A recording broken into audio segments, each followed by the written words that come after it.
right, welcome back, everybody. So, as we say, the 6th ANC National Policy Conference officially kicks off at the Nasrec Expo Centre south of Johannesburg today.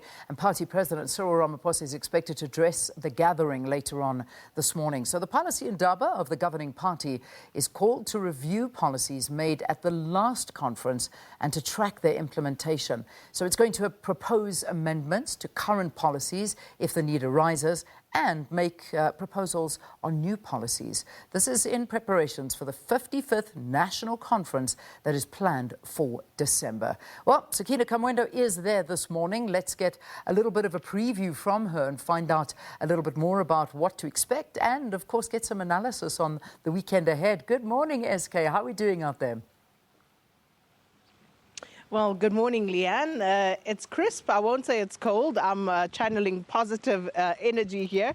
A very crisp morning out here in the south of Johannesburg. The Nasrec Expo Centre, of course, is the venue where the delegates, some 2,000 of them, will be converging for the 6th National ANC Policy Conference. Now, it's going to be an interesting one because we didn't have an NGC, but let's just start by giving you an overview of the space that we'll be occupying over the next 2.5 days. And of course, what we are seeing is you will have a view of the media centre and then the big hall, the plenary, where most of the deliberations will take place. And then, of course, very importantly, is that space that we converge upon ever so often during press briefings, and that is next to our SABC studios. And we have had our accreditation done. So the first 2 days, because this conference, as per the writ that was sent out, was supposed to start on the 27th. Well, the first 2 days basically going towards registration, accreditation, and of course, the logistical issues. Today, we expect the program to kick off. That program has changed a few times, but of course, there will be a media briefing at 7 o'clock this morning, and we'll bring you that live so that we can have further clarity on exactly how the program will unfold. I'm not alone. I'm joined bright and early here by Angelo Fick, political analyst, and we'll just try to set the scene in terms of what we can expect. Angelo, thanks so much for being with us. Now, firstly, this is not an NGC. This is a policy conference. And the ANC are very clear on that, and perhaps not insignificantly so. Absolutely, because this is an organization that faces several challenges. So those 188 pages of documentation are not just the issues that the various commissions have to discuss, but actually speak to questions of renewal and an overhaul, because this is also an organization that I think sees survival as crucial at this point, not just in terms of electoral results, but in terms of its internal dynamics. And so this is, I think, a crucial policy conference for the party, because it has to begin to decide whether it wants to see 2030 as not just an organization that runs government in South Africa, but as an organization that has a significant role to play in what it imagines to be its leading role in South Africa. It's not happening in a vacuum, though, Angelo. We know that there have been many problems that the ANC has had to grapple with since 2017, when we were here at Nasrec, incidentally. But the ANC did not have an NGC, a National General Council, which is, of course, a midterm review for the party, where they could sit back, have a look at the balance of forces, have a look at the progress that has been made since the resolutions of 2017. So just the significance of that, because what can be done in an NGC that perhaps cannot be done in a policy conference, and looking at all the dynamics, all the variables at play for the African National Congress, how significant is that? So I think the fact that there hasn't been this NGC means that the opportunity for that self-introspection hasn't happened. And it's been a crucial moment in the history of South Africa, where the governing party lost a significant number of municipalities, had a lower turnout for it in the local government elections, has had to deal with the COVID crisis, has had to deal with the cost of living crisis, has had to deal with the increase in poverty, has had to deal with, as it calls it, the 2021 insurrection. It's also had to deal with internal dynamics, its Secretary General being suspended, conflict with its previous president of the party, Jacob Zuma, court challenges, and the ongoing saga, which completed this year, of the State Capture Commission. So all of those issues you would have thought were right for the party to have that NGC. Now it has to play catch-up by having a combination of new policy, recognition of and evaluation of older policies, where it has fallen short between the resolutions of 2017 and 2022, and no midpoint at which interventions could have been had to make sure that you don't have as much to catch up on. So this is a gargantuan task for any organization to pull off. But for an ANC in internal conflict, I think it's asking very much, not just of its leadership, but also of its bottom-up democracy structures at branch level, regional level, and provincial level. So looking at the intra-political dynamics within the African National Congress, this is, of course, an opportunity to stage a bit of a battleground here in anticipation of what could possibly happen in December at the elective conference. And one has to wonder whether the various factions will try to use this as that sort of battleground to basically just get a sense, get a feel of what the balance of forces are within the party. So I think we've seen that element happen in previous policy conferences where it was the direction that the ANC should take. And they've called it by various names. The one that I think sticks with many people is radical economic transformation, which we're hearing out of the KZN conference as radical social economic transformation. But that's not new. And what I think is increasingly happening in the ANC, and its policy documents reflect on this, is that it isn't just about the ideological direction. It is also about the relationship between that ideological direction and the patronage politics which have set up inside the ANC, and debates about which go back to the 1990s.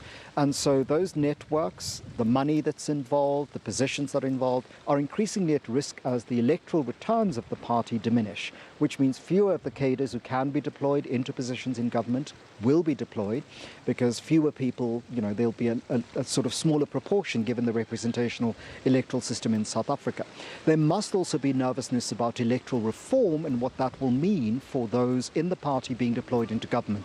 And so those changes, I think, are crucial for us to think through as observers of the governing party going through these torsions. Whether or not people inside the party continue to fight the party's internal battles, or weigh up whether fighting those battles will result in losing the larger war, which is this attempt to continue to be the major force for political and ideological debate in South Africa, is something that I think the party is trying to avoid. How successfully it dodges that bullet remains to be seen, because there are internal contradictions in the policy documents, and it'll be interesting to see how they resolve themselves as policy positions at the end of this conference, and how that influences leadership election in December.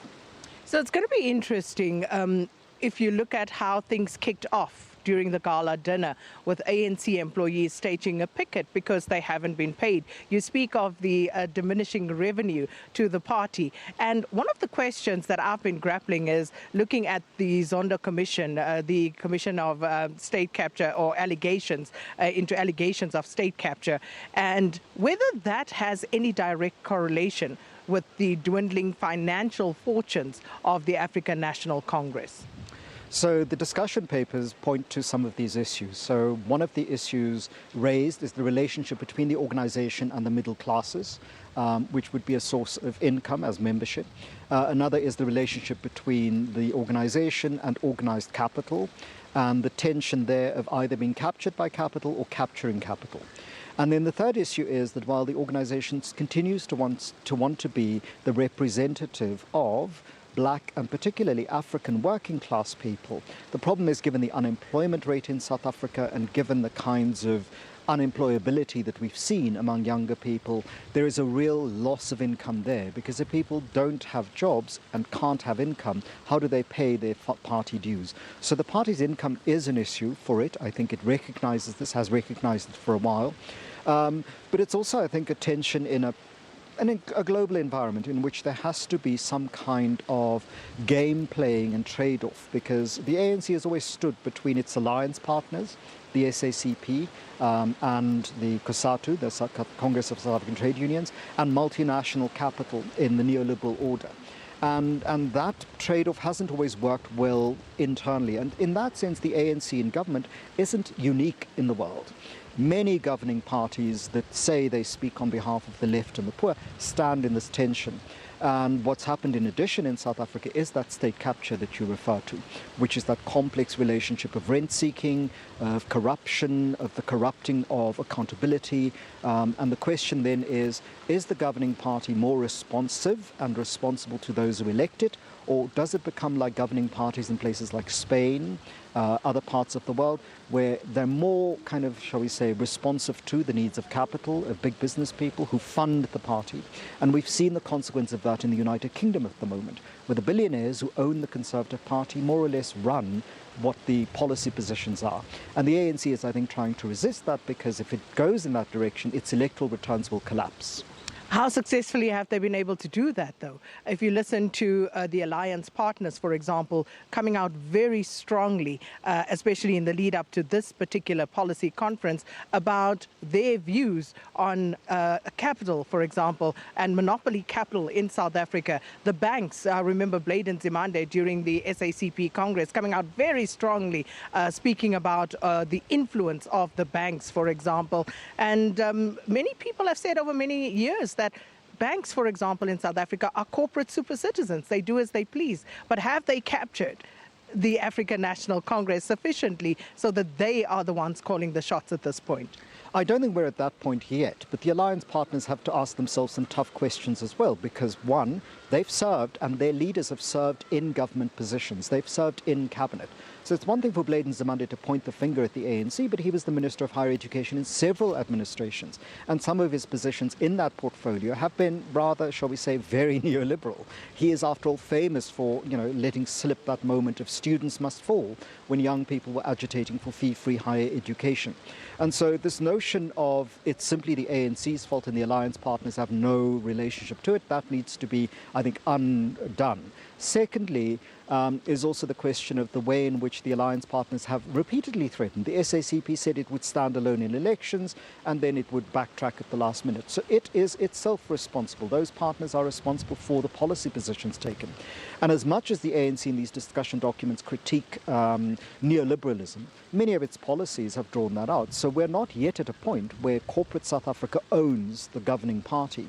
But it's not just corporate South Africa that owns the governing party that is a big risk. It's multinational corporations having a greater influence. And we've seen the consequence of that as early as 2010, when FIFA could get specific laws passed, made through Parliament, that made it possible to have the kind of justice for people who are violating all sorts of things, or injustice, depending on your point of view, that wasn't possible in the traditional criminal justice system serving the rest of the country. And so this idea of the tension between the ANC and government and multinational corporations is one that should have been a concern way back in the early 2000s, certainly should have raised alarm in the party in 2010. And by 2022, one wants to ask, really? This is the balance of forces that you're addressing in this moment in history? Is it the internal panic that is causing the party to suddenly focus in this way? Or has there been an awakening at this late point? And is the language that they then speak this in necessarily an appropriate language, a language that's going to cause the actions that they need? Or are they still trapped in 1970 for 2022? So we'll have a lot more time to deliberate on these and, of course, the policy issues more importantly. But just before we go back to studio, Phala Phala, Farmgate. How significant is this and how large will that loom over this conference? So I think we've seen elements of this in the KZN conference. The question is whether this will be raised from the floor and whether discipline will kick in and people will be asked not to address those issues, what the president's position as president of the party will be in response to this. And certainly there are questions of accountability, and not just in terms of whether there was money in a mattress or not, but how specifically the President's office and the security structures in South Africa dealt with that issue from February 2022 today, and why it is that Arthur Fraser could walk into Rosebank Police Station all those months or years later and lay those charges. What is it about secrecy, lack of transparency that we were promised as citizens in the New Dawn that inside the party hasn't been delivered, and that the parties deploys in government up to the executive level have themselves not delivered? Well, Angelo Fick, and he'll be here with us throughout the morning, and we'll be taking you through some of the policy positions as well, unpacking those, discussing what was said, what was resolved in previous conferences, and how the ANC has fared in terms of bringing those to fruition. But all of that still to come. There's a press conference at 7, but right now we're going back to studio. Leanne?